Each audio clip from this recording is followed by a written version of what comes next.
Voler une voiture, jamais. Voler un sac, jamais. Voler un film, jamais. Le piratage, c'est du vol.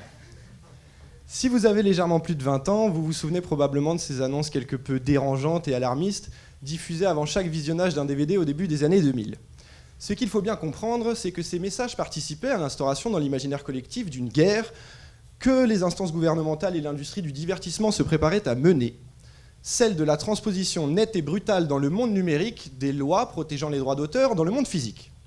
Et c'est ainsi qu'en 2009, un prolongement de la loi relative aux droits d'auteur et aux droits voisins dans la société de l'information voit le jour, en l'intitulé de loi favorisant la diffusion et la protection de la création sur Internet ou loi Hadopi 1.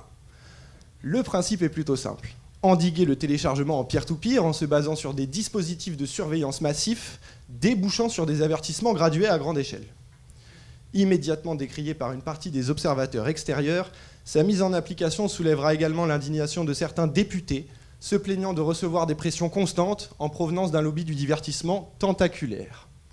Un haut cadre de TF1 sera d'ailleurs licencié des suites d'un mail où il faisait part de ses réserves vis-à-vis de ce qu'il qualifiera de mauvaise réponse à une bonne question, à savoir comment encadrer et financer la création sur Internet. Alors bien que des rapports furent publiés durant cette décennie écoulée, il me semble désormais pertinent de se demander quel bilan tirer de cette expérience législative au regard de 10 ans d'application. Pour mener à bien ce devoir, il faudra d'abord passer par une recontextualisation technique afin de mieux cerner ce qui était mis en cause dans cette loi, puis il nous faudra dévoiler le fonctionnement même de cette autorité nouvelle en plaquant des chiffres sur des rouages et des noms sur des mesures. Dans un second temps, il nous faudra réétudier l'argumentaire mis en place par ses défenseurs afin de pouvoir le comparer à celui de ses opposants et aux autres modèles ou alternatives qui furent proposés à l'époque. Il sera ensuite question d'analyser l'impact de l'Hadopi sur le comportement des internautes français, mais également sur l'industrie du divertissement, au travers le prisme de 2 cas d'études, l'un représentatif du monde cinématographique et l'autre propre au monde musical. Enfin, il sera question de traiter l'exportation et l'influence que l'Hadopi a pu avoir sur l'ensemble des normes législatives régissant la propriété intellectuelle en Europe.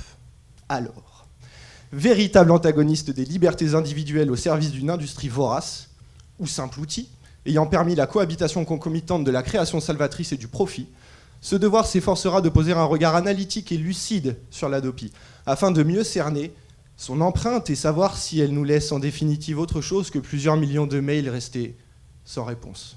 Je vous remercie de m'avoir écouté.